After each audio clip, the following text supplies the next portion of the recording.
It's time for Fight News Now Extra. I'm John Pollock with John Ramdeen and Robin Black coming up as we discuss today's news with Holly Holm falling out of her UFC debut, an intriguing welterweight bout coming at you on Valentine's Day next year, and a huge middleweight bout has been signed for February.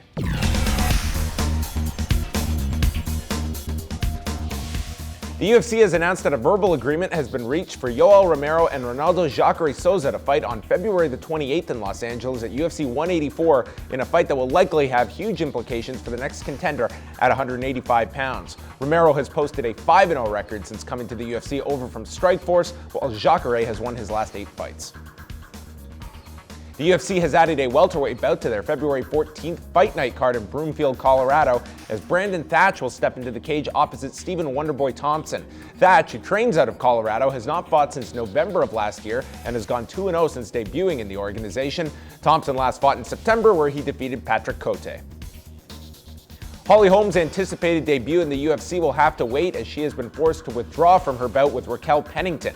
MMA Junkie reports that Holmes suffered a neck injury in training and will be unable to fight at UFC 181 December the 6th.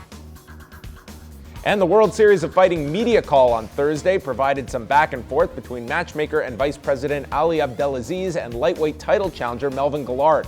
Earlier in the week, Guillard spoke to MMAmania.com and stated that he was, quote, an A-list fighter fighting in the B-League. During the call, Abdelaziz took offense to the comment and stated that there was nothing B-list about the promotion or its fighters. If I didn't introduce them, you would still know their names. Robin Black and John Ramdeen with us. Some interesting fights coming our way. It seems that every single day there's been just a ton of fights coming our way. And not just throwaway fights. Good fights. Very important fights. Yoel Romero to match now with Jacare Souza. This one is interesting because it will be on February the 28th, the same night that Chris Weidman will be defending his championship against Vitor Belfort. My question to you guys is, where does this put Luke Rockhold?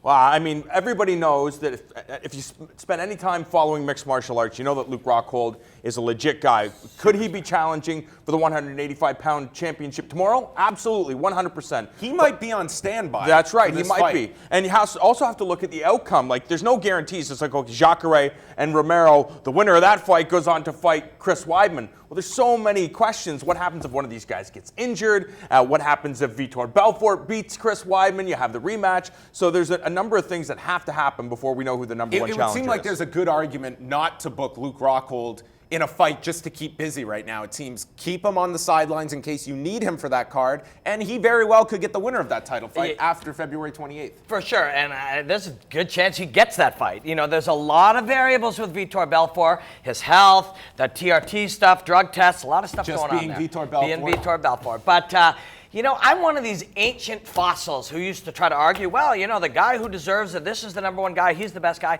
I got to admit that's not true anymore. I have to deal with the reality that, you know, in a situation like Luke Rockhold's, had he gone out and been really mouthy and challenged Weidman and been vocal about it and said some stuff, he would be sitting there saying, they would be saying he's the number one guy. He had this dominant performance over Michael Bisping. He didn't do that, and he's not that.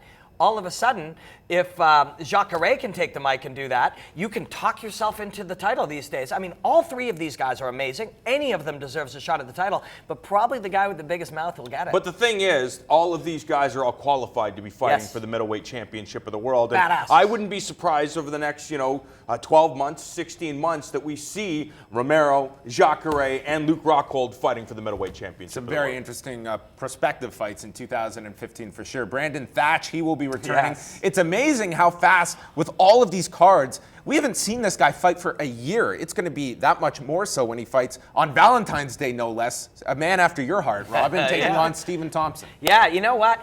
There was a self-imposed exile. Yeah. After his last fight, he was dominant. He looked phenomenal. He looked great in both of them. But it was a fight where he willed his way through the wall. He was in trouble. It was blood and guts in there, and he willed his way to win it. And I think he went back and thought, this is not how you become the champion. It's exciting. You make a lot of money. You get a lot of fans. But you got to find your way sometimes around the wall. You got to find your way sometimes over the wall, sometimes under the wall. Sometimes you got to be sneaky and take the wall apart. He was just running straight through walls, and I think he's gone back and re-examined in his game. He's a killer fighter, and that's a killer fight. Do you expect any changes from Brandon Thatch when he faces off with Wonderboy, or do you expect to see the same type of guy, maybe a little more patient, a little more methodical in his approach? I think at least that.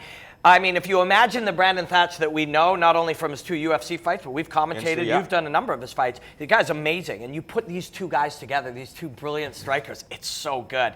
But I think he's going to be a different fighter. A year is a long time when your purpose is to become a different fighter, so we don't even know what we're getting, and that's exciting. As we look ahead to Saturday night, all of these cards here, what are the fights that jump out at you? What are you most looking forward to on Saturday night? I mean, it depends on what you're looking at. Of course, you have to look at the interim heavyweight championship of the world, and I'm not even looking at it from a UFC title perspective. I'm just looking at it from a fan's perspective. Mark Hunt is an anomaly. This guy should not be fighting for the UFC heavyweight title, but he's gotten so many big victories. The audience loves Mark Hunt because of his, you look at his physique, and he doesn't fit the mold of most athletes, and I think that's what people love about him. And on top of that, he puts guys to sleep. And conversely, for Fabrizio Verdum, I love jiu-jitsu. I love submission wrestling. To see one of the best in the world, maybe, and we've seen the improvements. So you look at him as a well-rounded mixed martial artist, but if the fight goes down to the ground, you'll see the magic at work. I'm looking for Chandler Strauss. Yeah. I think that's a killer fight. Brooks.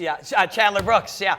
It's a fantastic fight. And I do love the heavyweight fight, too. Those are the 2 fights I like the most, but I'm super curious about Tito and Bonner. Of course. I really am. Here we are, everyone talked about coming out of the unmasking of Justin McCauley and what a mockery this was, but man, watching all of the hype specials this week that I think Spike did a really home run job with, it seems that Bellator has this buzz about it out of all 3 cards going on Saturday night. It's a free card. You've got big names fighting. If you're not interested in that kind of affair with Bonner and Ortiz, you've got Brooks and Chandler fighting on Saturday night. It seems like they're trying to cater to everybody with this card. Going on down with King Mo fighting on this card, with Melvin Manhoff, Joe Schilling. And if any fight is going to steal the show of the entire weekend, it is going to be the fight between Melvin Manhoff and Joe Schilling. And if you put everything together and you do everything right, and you get a little luck like they did when Cain Velasquez was out and they lost a couple of key fights, all of a sudden you're the show this weekend. And let's not forget Justin Gaethje and Melvin Gillard over at World Series of Fighting. 3 big cards. We will chat about all of them